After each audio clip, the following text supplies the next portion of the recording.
This morning's podcast is all about the flag, which is often used when we're training horses. We're going to cover why you might use it, how you can use it effectively, and what some of the problems might be. So your horses might be reacting to the flag in a negative way and how you can get around that. So it's quite a practical session, and also just covering a little bit of the philosophy behind using a flag effectively and not detrimentally. Hello, welcome to Mark Langley's Horsemanship Podcast, a podcast helping people to understand their horses better, to provide solutions in a calm, connected way. I'm Jenny Langley. And I'm Mark Langley. So, Mark, we'll start off with just tuning in to some of your knowledge. When you first started training horses professionally for people, when you started running your horsemanship clinics, I know you didn't teach using the flag. Can you just explain why? Yeah, so when I used to, train and educate and start horses, I used the flag, and I used to use it for some of the handling and stuff like that. But as my awareness got stronger of the negative effects of the flag, even in my own training, I was, using it less as a pushing tool to move horses around, like similar to like drafting cattle. And in my clinics, I didn't teach people with the flag. The reason being is I saw too many people buying flags, all in the name of horsemanship and using them, and they used them, mainly constantly as kind of a driving, desensitizing tool. And I saw so many negative effects from, using the flag. I thought, well, if I'm going to have all these people coming to me, learning and going away with certain tools, maybe until I understood the flag myself and how to use it very effectively without causing a negative impact in horses, then there's no point teaching it to people or handing them a tool if I can't show them exactly or explain to them exactly how not to ruin a horse with a flag. So it's almost like it's like a Jedi Knight with a lightsaber. It's a powerful force. A flag can offer a lot of clarity, but it can be weaponized very easily. And unfortunately, I've seen that happen too many times. And I don't want people to misinterpret something. So sometimes just not using it and teaching with it and giving it to people was a better option than, teaching with it and then people going home and misinterpreting it or using it wrong.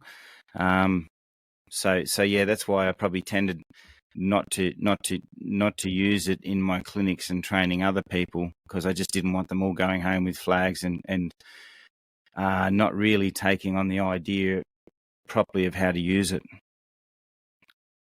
Okay, so it's one of those things that can go two ways. It can cause negative response and a positive sort of response, and you've got to be really careful how you use it. We'll go into sort of some of the areas of the technical problems that you get with the flags and how you can avoid those in a moment. But can you just explain some of the history behind the flags? Why would you use it in the first place? What's the history behind trainers? I believe, this is my interpretation, and someone out there listening might go, well, actually, I know a bit more history here but in Australia, we tended to use a bit of polypipe, drafting cattle and that sort of thing as an extension of your arm when you're moving cattle in yards and drafting and stuff like that. And a flag, I believe, for a fair while was a fairly common tool, I think, used in drafting livestock in the yards, cattle mainly. And I think it sort of evolved into the sort of horsemanship, and I believe it came more from America, and it came from, if you look at the lineage from the back to Tom Dorrance and Ray Hunt and some of those horse people that sort of become quite influential in the horsemanship years ago, who started, who tended to sort of start the idea of a horsemanship movement. That you saw them using flags, and I guess that slowly sort of, spilled out everywhere as the information spread across the world. I think the use of the flag become more common around horses and that sort of thing. And then unfortunately, it became a little bit too rife, and too many people without the ability to use it correctly had a flag, and I get a lot of damaged horses at clinics. And I don't think the message of Tom Dorrance was to, use horsemanship to just control and create obedience in horses. It was to empower and soften horses, make them feel good about training. And unfortunately, people using flags and the name of horsemanship, I think, sometimes have done quite a bit of damage to their horses that they need good horsemanship to fix it. Okay, and so can you give us a few tips on just really simple things of how you could use a flag quite effectively in a good way for training? Yeah. Well, the thing about a flag, it has the power. It's quite visual, so you can distract a horse quite effectively with it. And if you whoosh it or pop it in a certain way, it also has quite a strong noise effect. So,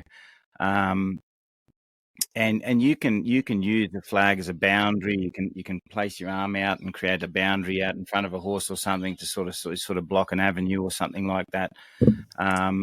But the biggest thing is the amount of clarity it offers and the awareness you can create quite effectively.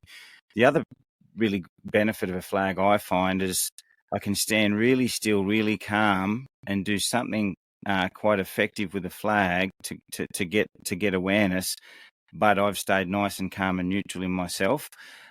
So that's where I find it really handy, is I don't have to jump up and down like a crazy person to get, especially those horses that have, been flooded with white noise.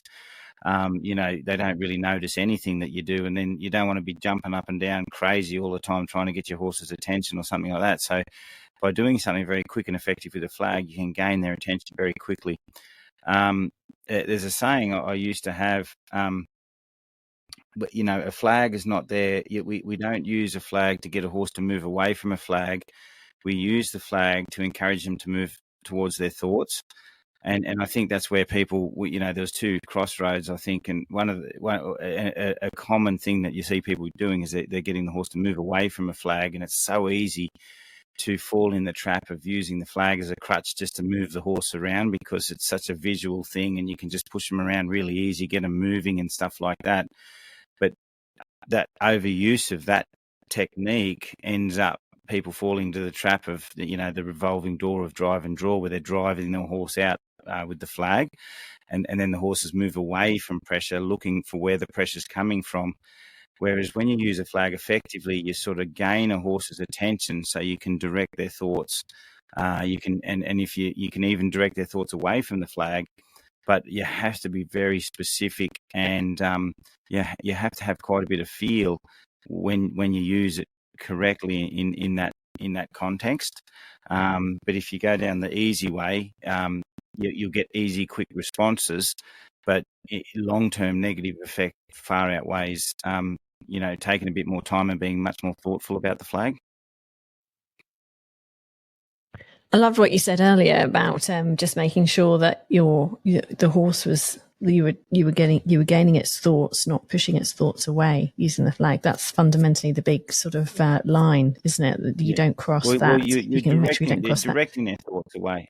Yeah, you like say for instance, like you're directing their thoughts away. So say for instance, I come across a horse that's been driven with a flag, and it's always looking for where the flag is, and it's looking at the pressure, where the pressure's coming from.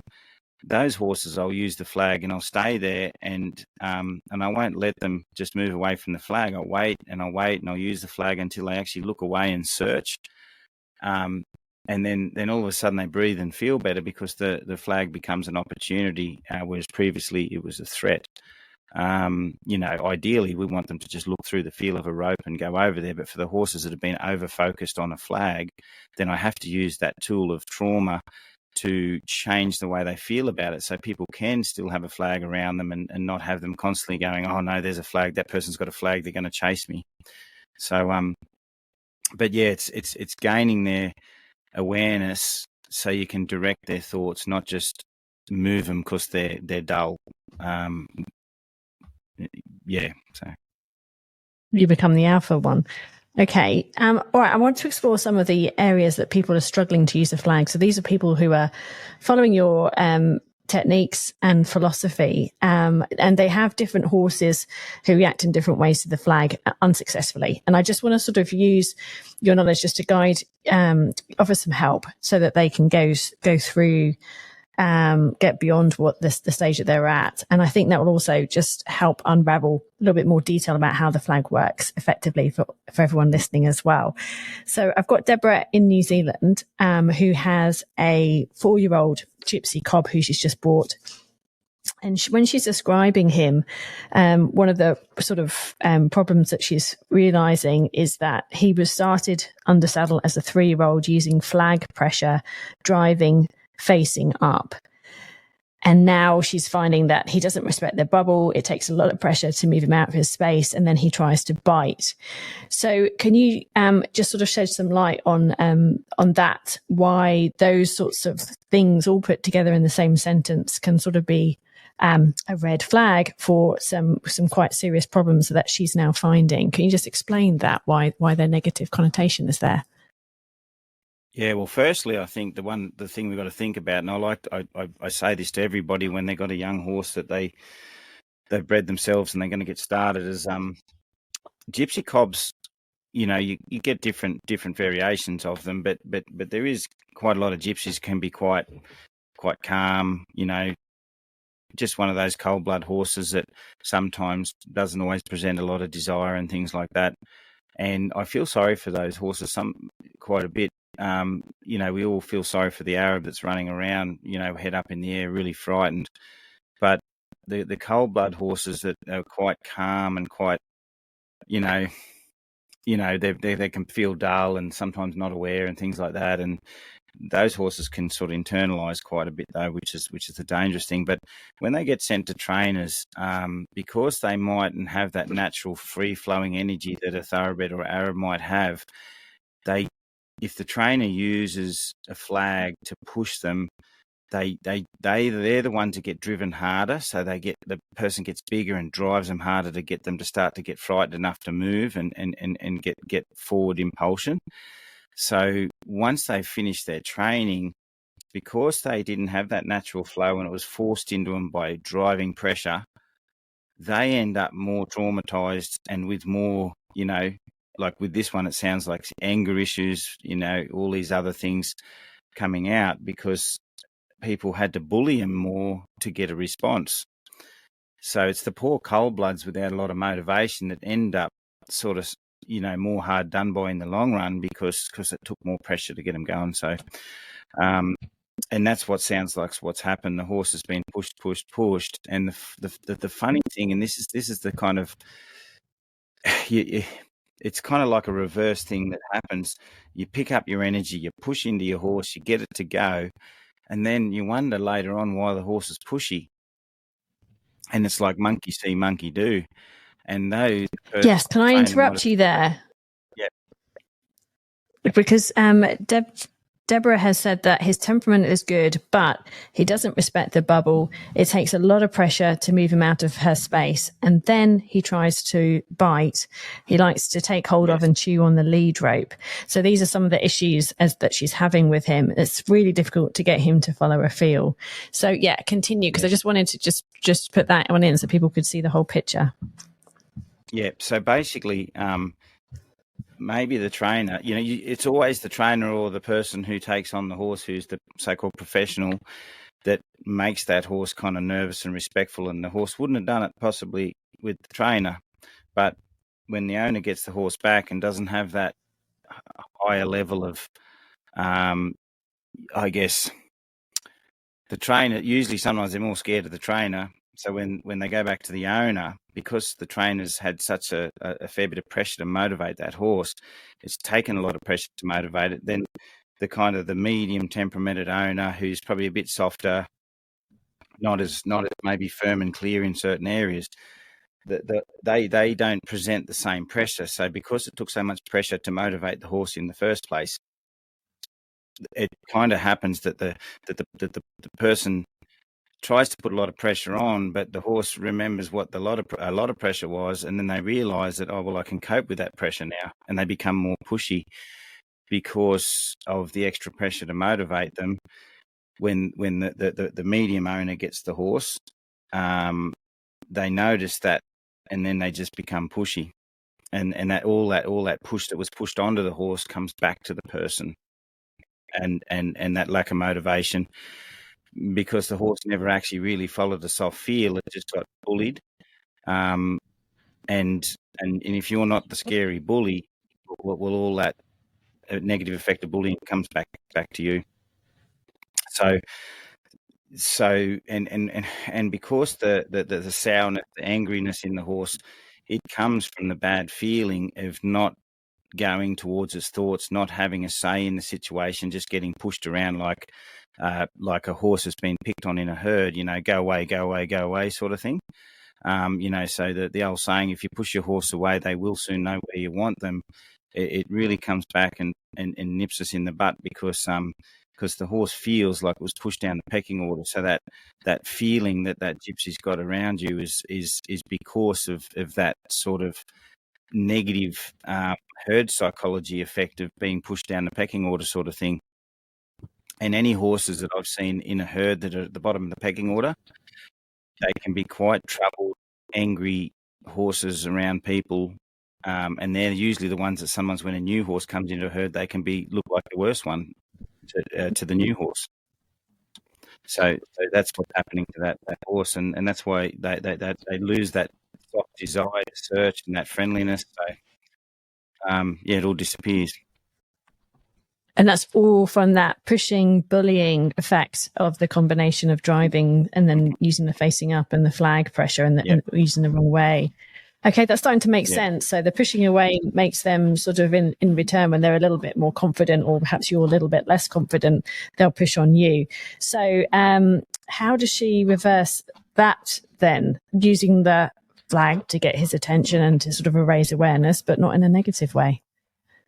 Well, I probably wouldn't use the flag. It's a hard one without being right there with you with the horse. But like, something I would do, you can still get very big to create a boundary, but don't try and move your energy into your horse and shift the horse like it was taught when it was trained. Because if you're not the scary bully, the horse is just going to see you lift your energy and say, "Are you challenging me? Do you want to fight?" And so with those sort of horses that have got to that stage, I'm very calm with my energy, very clear, and I tend to do a lot with the lead rope. I sort of say, I've had some horses that are so sensitive to your direction of your thoughts and your energy. They can get very angry very quickly. So those horses, I just say, well, just follow the lead rope. Then I'm out of the picture. So I might do a leading lesson, and so say if for instance, you might want to get your horse on a circle. I'd say your horse is not ready to go on a circle because it still braces in a lead rope. So I'd teach it to lead on a 3 or 4 meter rope where I'm a long way away from it, and I'll get it to trot up at a distance. But if it comes too close to me, I might get big and say, "Hey, no closer." And keep the horse at a longer distance until it's floating on that lead rope and just following the lead and realizing that it's not about me, it's about the lead rope, or not about the owner, it's about the lead rope, the person. Sorry, not the person, it's the lead rope that the horse has to listen to. So, and then you just say, well, this is going to be all about leading. Don't worry about me.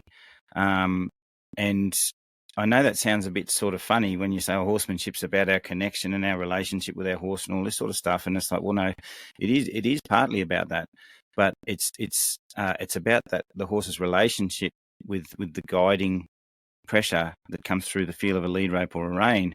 And if you can sort of isolate that, then the horse starts to recognize, okay, this is not personal. I've just got to follow the lead rope and not worry about the person so much.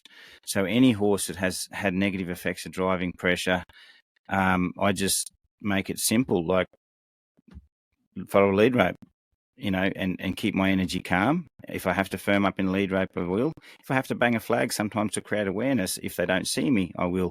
But I'm not going to jump up and down and move my energy around and try and, be the trainer who pushed the horse. I'm just going to say, it's all between you and the lead rope. Leave me out of it. Okay. And then very quickly, those horses start to recognize that it's a leading lesson, not some human sort of pushy-pulley lesson where we're kind of trying to manipulate them. And any horse that's an angry horse, I go back to that approach. I don't try and be the scary alpha on a defensive horse that's been terrified in the past, because I don't want to tap into that emotion. I just want to tap into an emotion which is, I'm searching, I'm going towards my thoughts. This person's a nice person to be around. They feed me. They're calm. They're grounded. They're not bullying me. I've just got to follow the lead rope.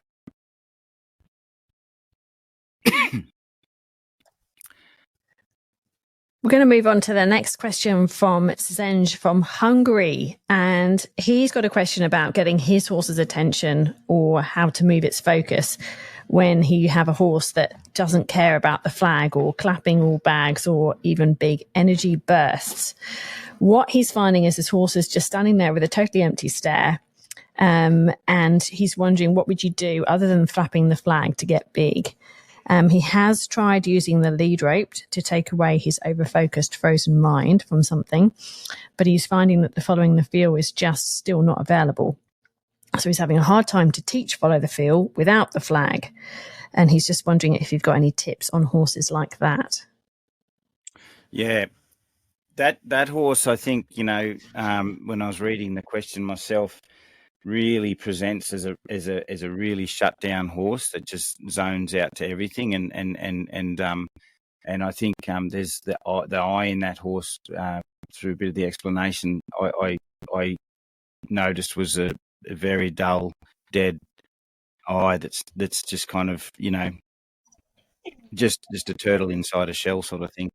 So those horses are particularly hard because the way I explain it to everybody is, imagine being an introvert that had to live in a nightclub that's going 24 hours a day, just pumping around you all the time, people doof-doofing all the time, all around you all the time. All of a sudden, you realise that you're just sitting in a corner reading a book, and then you walk to the toilet when you need the toilet, and you just walk through the sea of people, and almost like they're not even there.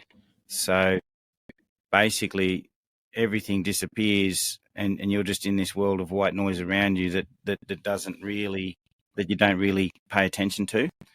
And that's what I see in a lot of horses that are really shut out. They're shutting out everything, and some horses have shut out quite a lot of noise. So basically, you got to get over and above that noise for a small moment until they kind of go, what was that, or whatever it was. And that noise could be the feel of a lead rope. It could be a pop of a flag. I'll explain a story about a horse that I met in America when I did my first clinics over there, and it might give you some context on it. But it took me 3 days of just doing lessons with that horse before the eyes blinked, the horse stood up, and it softened, and then it got good posture and awareness. And then when the owner rode it, because she had to bang it around in spurs all the time because it had just stopped. It just was just a dead sort of horse. And but when she had her ride on it, which was the last lesson of the clinic, she gave it one squeeze, and it went for 20 minutes without needing another one, just walking around, processing everything, and being quite open.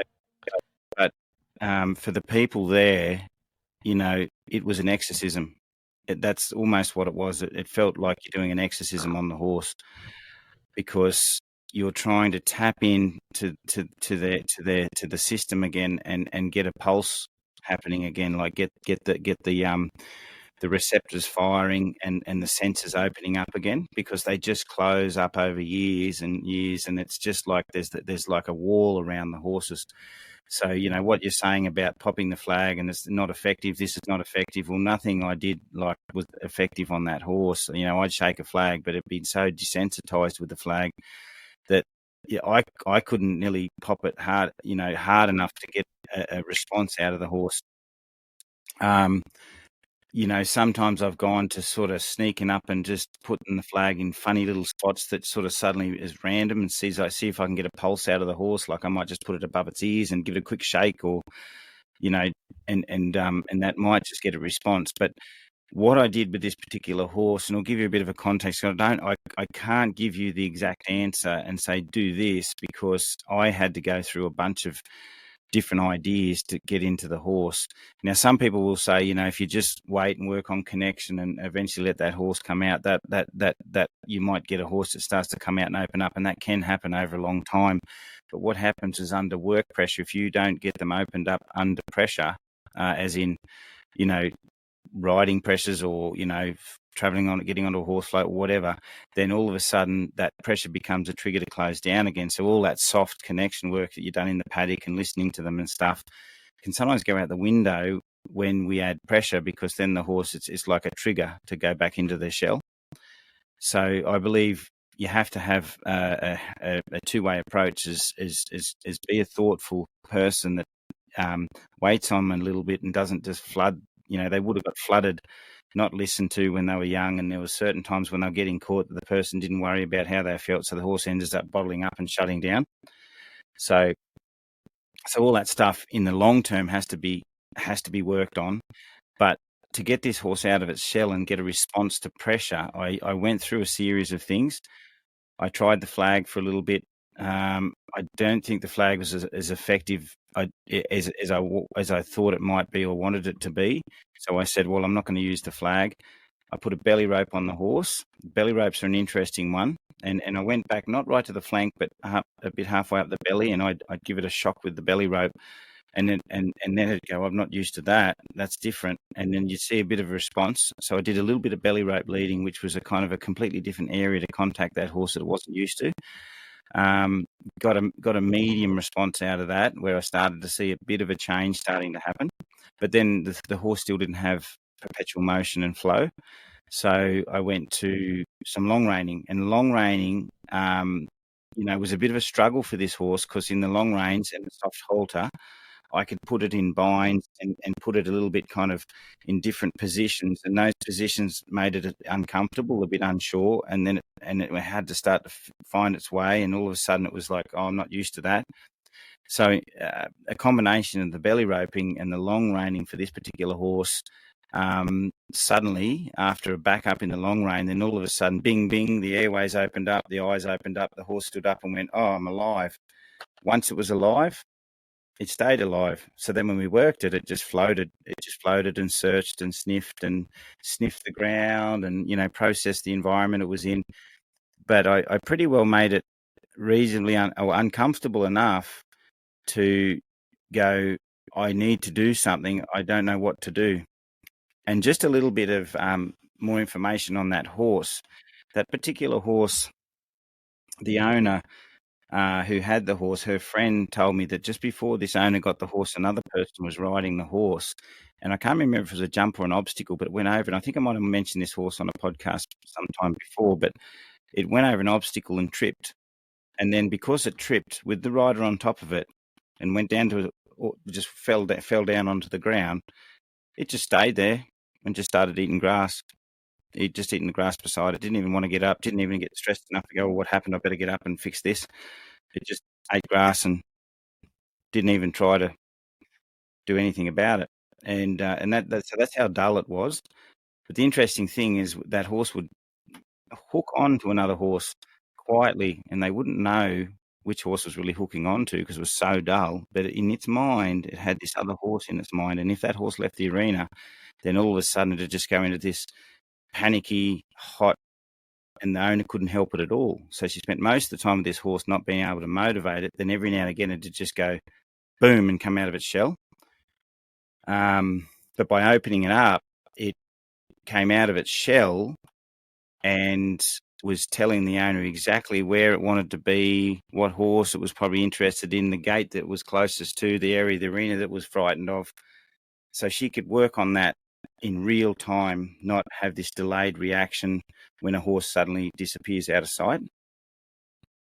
So, yeah, but if you can sort of take that on board, I don't have any one thing, but you have to sort of, tap into that horse somehow.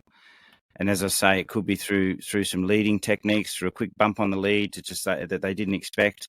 But you're not doing it and you're not weaponizing these things. You're just trying to get over and above all the white noise that's been hammered on them in their life. And trigger some kind of response. Okay, so that's an unreactive, possibly shut down, internalizing horse. I want to go to a horse that is pushy and reactive to the flag. This is a horse that's we've been told about from Janice from Australia. She's been watching the training videos. She's been getting her horse to stay out of her space because he is a little bit pushy. He wants to be quite close to her. Now, he had been shut down, and it took her a long time to build a trusting relationship with him. So this is alluding to sort of the comments you were making a short moment ago. She's got a really good relationship with him now. She doesn't want to change that, but she'd like him to learn to do a stop, a distance from her when she's leading him. So he tends to be quite pushy. He can be on top of her a little bit. Now, here's the catch. She doesn't want to use the flag. She's uncomfortable using it because he can get very angry and aggressive towards it. So she's sort of gone to sticking her arm out in front of a horse as a bit of a visual, which he then literally physically walks into and then sort of gets a bit of a shock and resets himself. Do you have any suggestions for her and any comments about that particular situation? Okay. Now, I'm comfortable if you don't want to use the flag. That's fine. But if he's defensive when you've got something he's unsure about in your hand, I always say something has to be done to fix it. You can't just avoid it because something else could represent that flag one day. And also, if a horse gets defensive to scary things, which is the flag, and they get angry and want to attack it, they feel that they're not allowed to do anything about it, so they will defend themselves against it. So if the horse has that personality to feel, I feel threatened and I'm going to attack that, you have to change that somehow. Like, you can't leave that in there and just say, okay, well, I'm going to do something else about personal space, and still have that emotion in a horse. It could potentially be something else that's not a flag that it gets angry at and defensive over. So apart from fixing the personal space, which you want to work on, you still have to fix the ability to process things the horse doesn't understand without going to defensive mode. It has to be sorted out. So you can't just leave it there. So if I had that horse at the clinic, I would probably use the flag. I would probably look for that defensive nature, and I would have the horse at a distance, and I would use the flag enough until the horse steps back, and then the flag would just disappear and I'd stand quietly. I wouldn't be attacking it with my body language and stuff, and I would repeat that until I can move the flag and the horse goes, oh, well, I can just move backwards. I don't have to get angry. Because once a horse can move away from a danger or a threat, and the threat doesn't keep hammering him and hounding them and chasing him like a saber-toothed tiger or something, the horse will go, I was just bothered by it, but it's not attacking me. It's just a shock, and I didn't know how to deal with it, so I was going to attack it. But when I just stepped away from it or back from it, back is more important than maybe running out on a circle. Because they take a step back from that, they processed it, they did something about it, and then they go, oh, nothing happened. And it's not chasing me. Oh, well, now I can deal with scary things. Instead of getting angry with what I don't understand, I'll just move away from it and go over there or something.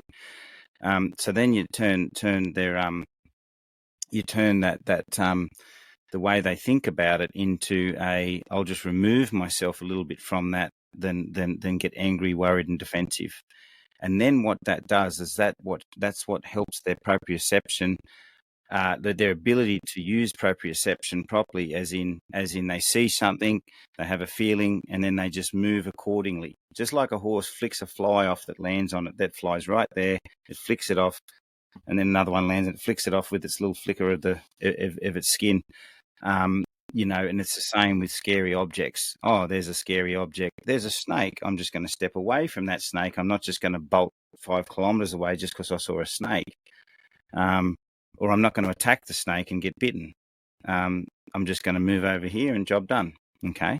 So you have to put that in your horse. You have to think about that, whether you feel like you're comfortable to do it or not.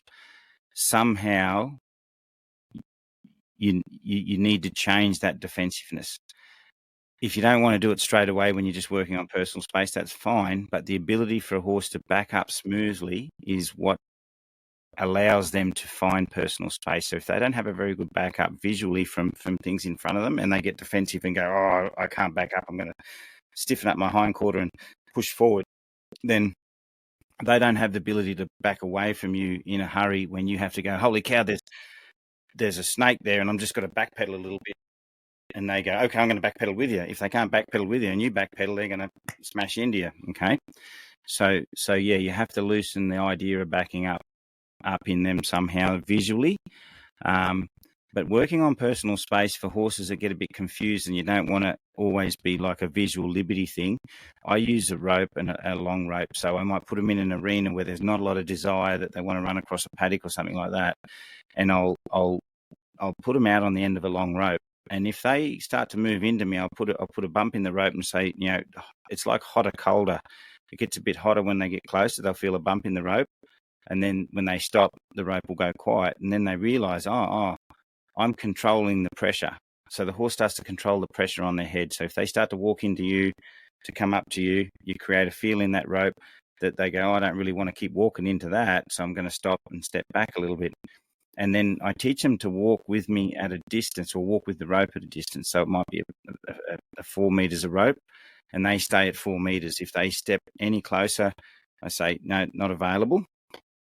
And then I use the rope, and the rope has to have a clear feel in it. So it pulls a little on them. The knot lifts, it pulls a little on them to get them to step forward. And then when that knot releases and starts to hang, the horse knows to stop. So they know that they're listening to the lead rope, not just predicting where you're going and I should follow you and go to you. So they start to go, I follow the feel of the lead rope. And by doing that every day for a little while, they'll get used to being out of your space and not feeling all needy to be in there.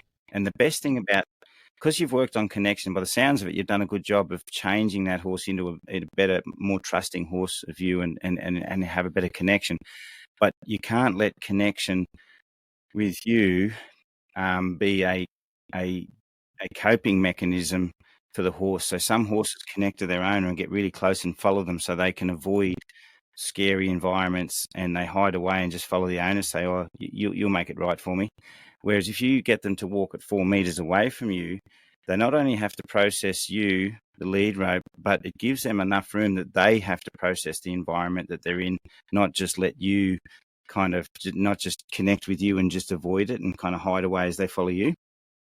So it's essential for good quality connection and empowering the horse that they are leading at a distance away from you. So they are going through that environment, processing it themselves, but still following where you went.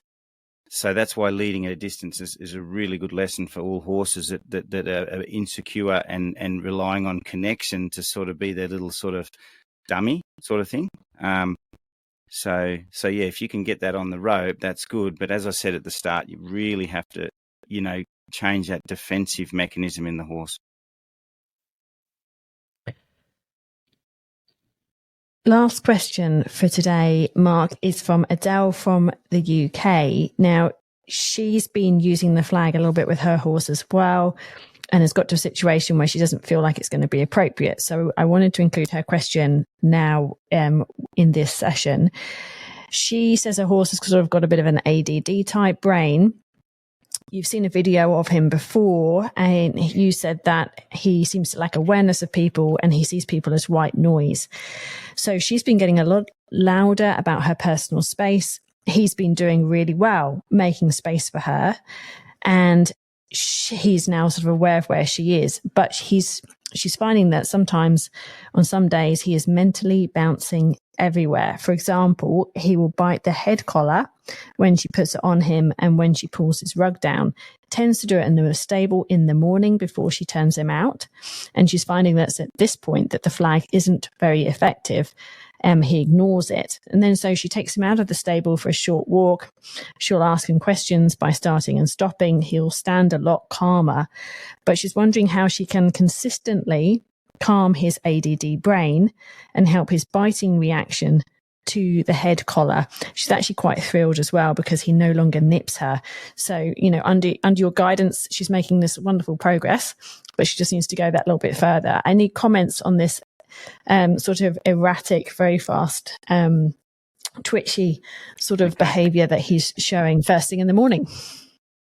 I'll answer it as in horses that I've had at clinics. It's hard for you, and it's hard for a lot of people to give a horse what a horse needs.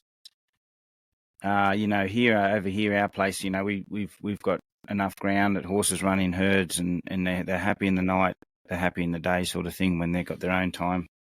So they don't have that cooped up, coming out of a stable, out into the world, everyday environment that causes that sensory overload.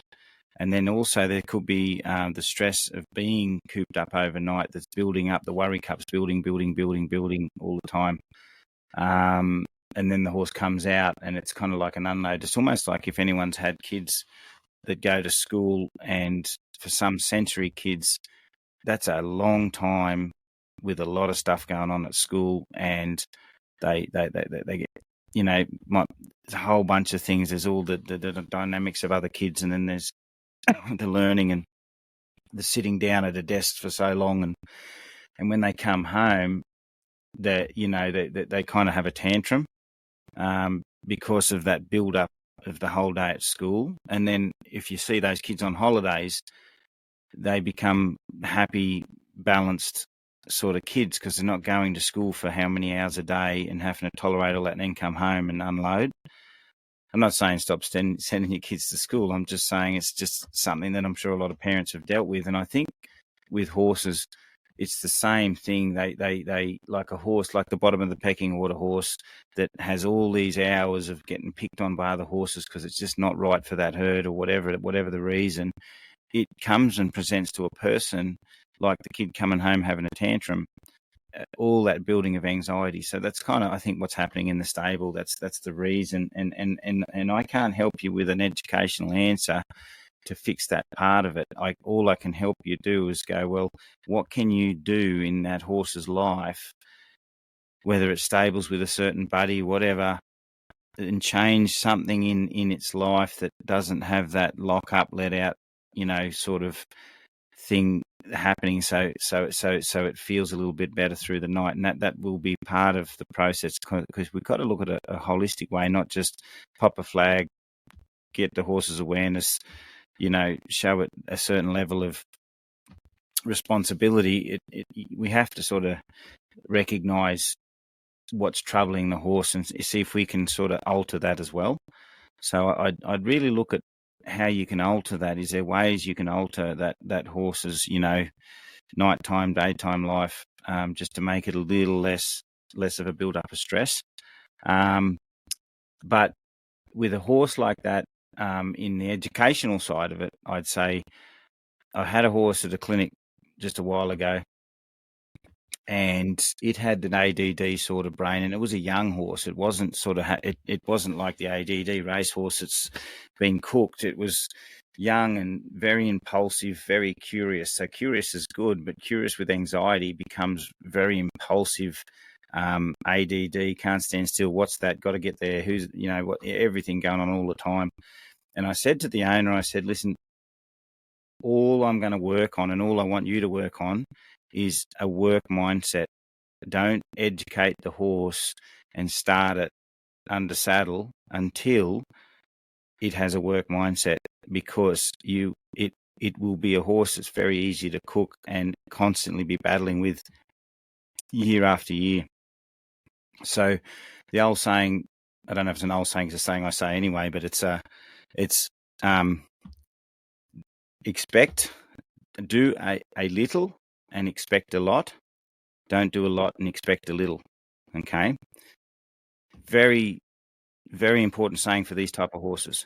So what we did with this horse was taught it how to stand with the lead rope, keep its thoughts present, and then take one step and stand.